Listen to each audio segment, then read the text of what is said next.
Добрый день, уважаемые эксперты. Меня зовут Липатов Дамир. Я ученик 6 класса Национальной гимназии АИКНТ. Руководители Липатова Светлана Афанасьевна и Гурьева Валентина Никифоровна.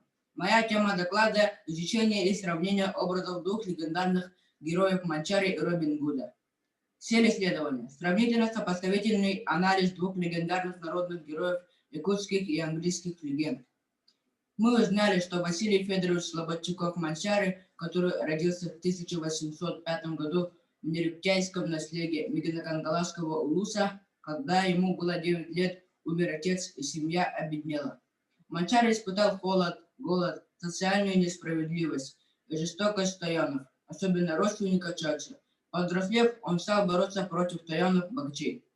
А Робин Гуд имел дворянское происхождение, который родился в 1160 году в графстве Ноттингем. Он был выходцем из благородной семьи, но тоже несправедливо был изгнан из своего города. В результате он ушел в лес и стал разбойником. Далее мы сравнили этимологии имен народных героев. Манчары в переводе с якутского «трава сока», который имеет острые режущие края.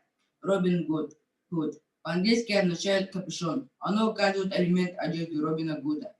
Далее мы отметили такие отличительные и схожие черты героев. Год рождения, происхождение, место проживания, национальность, талант, внешний вид.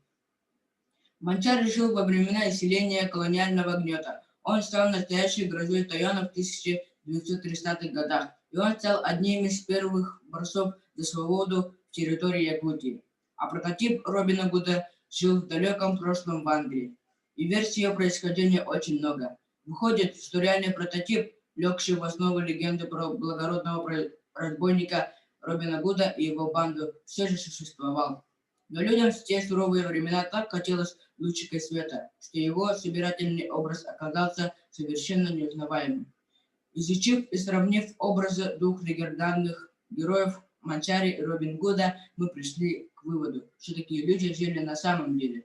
Несмотря на исторические и географическую отдаленность друг от друга, якутские и английские сказы и легенды обладают схожей системой фольклора. Персонаж Робин Гуда известен каждому современному жителю не только Англии, но и почти всего мира. В настоящее время имя Манчари широко известно среди нашей молодежи.